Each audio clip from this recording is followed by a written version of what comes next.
In 2023, a robot scanning for natural gas nearly 2 kilometers beneath the Mediterranean captured something on camera that made archaeologists lose their minds. A mountain of ancient jars, hundreds of them, sitting perfectly stacked on the ocean floor, 56 miles from the nearest land. No ship should have been out there 3,300 years ago, and yet, there it was. What you're looking at is now officially recognized as the oldest deep-sea shipwreck ever discovered. A Canaanite merchant vessel loaded with cargo that sank around 1300 BCE during the Late Bronze Age and came to rest at a depth of roughly 1,800 meters, about 5,900 feet off Israel's northern coast. That's deeper than the Titanic sits. For over 3,000 years, this ship has been sitting in total darkness, as in cold, oxygen-starved water, completely undisturbed by currents, looters, or even marine life. And that matters enormously because it means this wreck is essentially a sealed time capsule from a world that vanished long before the Roman Empire, long before classical Greece. A world we thought we understood. Turns out we didn't. My name is Your Name, and today we're going to unpack what this discovery actually means, how it was found, what it's carrying, and why a pile of clay jars on the seafloor is forcing historians to completely rethink what ancient sailors were capable of.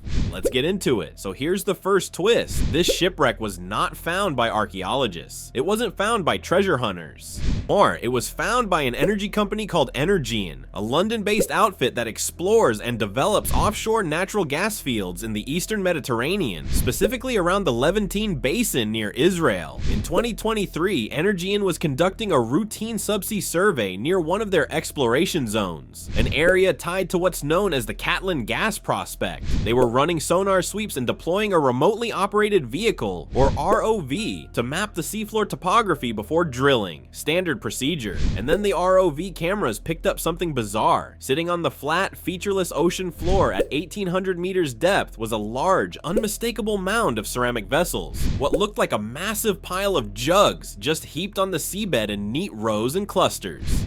Now here's what's important to understand. Under Israeli law, if you find antiquities, even accidentally, even on the seafloor, you're required to report them to the Israel Antiquities Authority, the IAA. Energean followed the law and sent the ROV footage to the IAA's Marine Archaeology Unit. The head of that unit is a man named Jacob Sharvit, and the moment Sharvit saw those images, he recognized exactly what he was looking at. Late Bronze Age Canaanite amphorae, storage jars, the kind of vessels that were the standard shipping containers of the ancient Levantine world. And he immediately understood that this find was extraordinary, not just because of the jars themselves, but because of where they were, 90 kilometers off the coast, a mile deep, in a place where no one thought Bronze Age ships could or would go.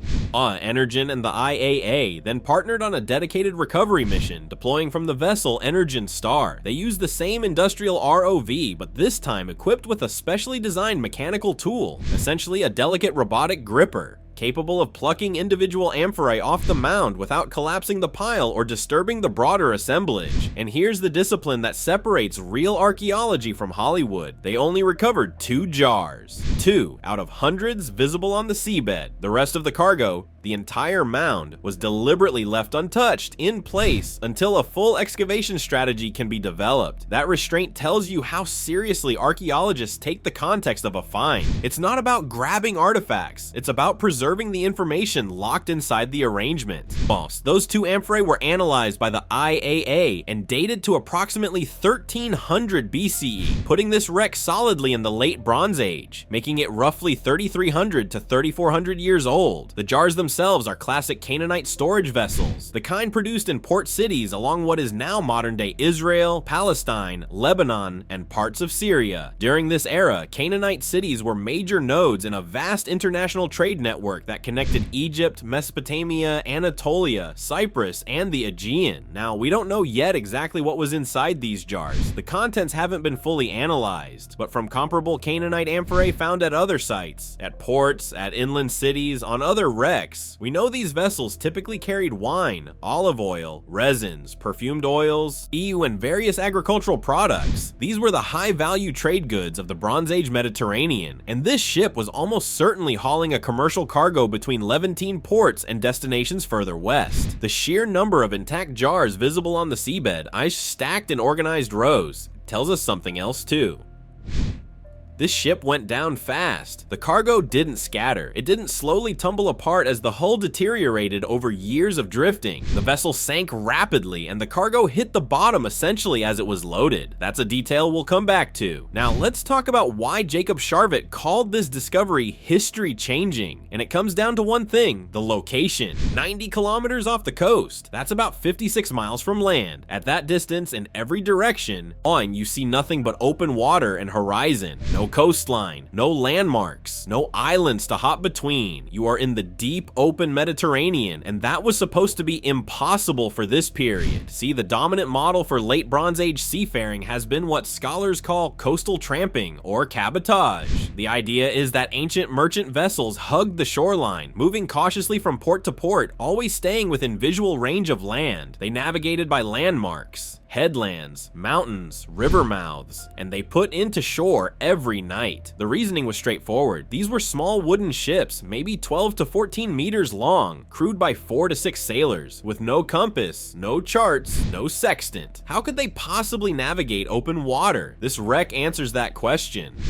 Those Canaanite sailors were not just coasting, they were making deliberate open sea crossings. And the only way to do that, the only way to maintain course when you cannot see land, is celestial navigation, reading the sun by day and the stars by night, tracking the angle of Polaris or the rising and setting points of specific constellations to hold a bearing across deep water. This is a navigational skill set that scholars have traditionally attributed to much later civilizations, to the Phoenicians, the Greeks, the Polynesians. To find evidence of it in the late Bronze Age, over 3,000 years ago, among Canaanite merchants operating out of Levantine ports, fundamentally upgrades our understanding of how sophisticated these ancient seafarers actually were. And here's the thing, if they were doing it once, they were doing it routinely. You don't send a fully loaded cargo ship into deep water on a whim. This implies established trade routes across the open Mediterranean. Routes that were reliable enough, predictable enough, that merchants were willing to bet their cargo and their lives on them. For context, the only other well-known late Bronze Age cargo wrecks in the Mediterranean are the Uluburun and Cape Gelidonia wrecks, both found off the coast of Turkey. Both are important sites, but both lie in relatively shallow water near shore, exactly where the old coastal tramping model says they should be. This new Canaanite wreck is the outlier. It's the proof that the old model is incomplete. So what happened to this ship? Why is it sitting nearly 2 kilometers down on the Mediterranean floor?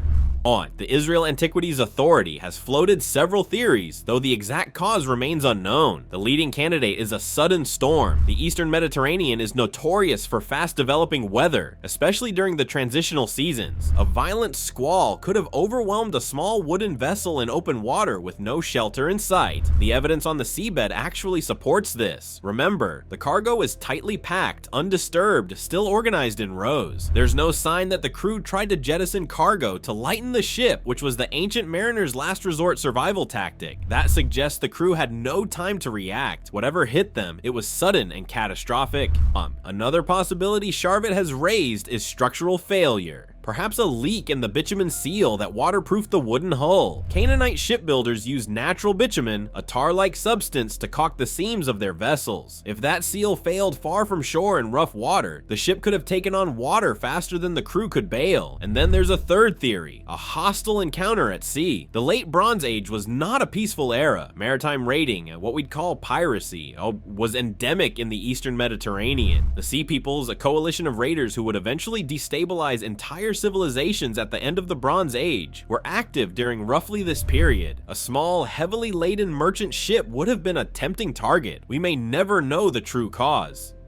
But the result is the same. A Canaanite merchant crew, and maybe 4, maybe 6 sailors, lost their ship, their cargo, and almost certainly their lives in deep water, far from home. Their vessel plunged nearly a mile to the bottom and sat there, undisturbed, for 33 centuries. And here's what's wild. We've barely scratched the surface of this discovery. Everything we've discussed so far comes from the visible part of the wreck, the amphorae sitting on top of the sediment mound. But underneath those jars, buried in the seafloor, there should be the remains of the ship itself, the wooden hull, the rigging, the keel, and because this wreck sits in deep, cold, oxygen-depleted water, and conditions that dramatically slow biological decay. Those timbers may be in far better condition than any Bronze Age hull ever recovered from shallow coastal waters. If archaeologists can eventually access those timbers, the payoff would be enormous. Wood species identification could tell us where the ship was built. Dendrochronology, tree ring dating, could pinpoint the exact decade, maybe even the exact year the trees were felled. Construction techniques could reveal which shipbuilding tradition this vessel belongs to: Canaanite, Egyptian, or something hybrid. And then there's the cargo itself. Only 2 jars have been recovered so far. The rest remain sealed on the seabed. Inside those amphorae, there may still be organic residues, traces of wine, oil, resin, or grain, preserved by the cold and pressure.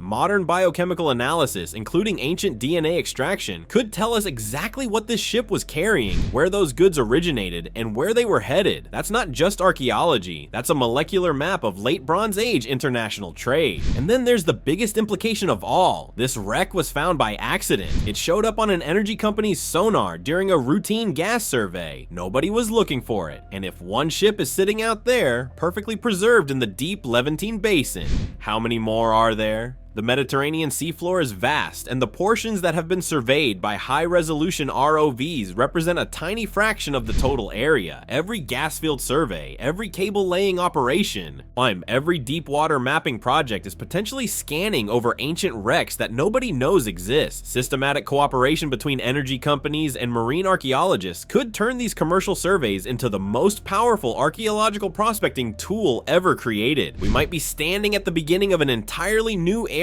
in underwater archaeology, one where the deep sea floor, long assumed to be empty and irrelevant, turns out to be the greatest untouched archive of ancient human history on the planet. If this discovery blew your mind the way it blew mine, hit that subscribe button so you don't miss what we cover next. I'm going deep on the Bronze Age collapse, the mysterious catastrophe that wiped out the very civilization that built this ship. Drop a comment and tell me, what do you think sank it? Storm, structural failure, or raiders? I want to hear your theory, and share this video with someone who loves history, because this story deserves to be told. I'll see you in the next one.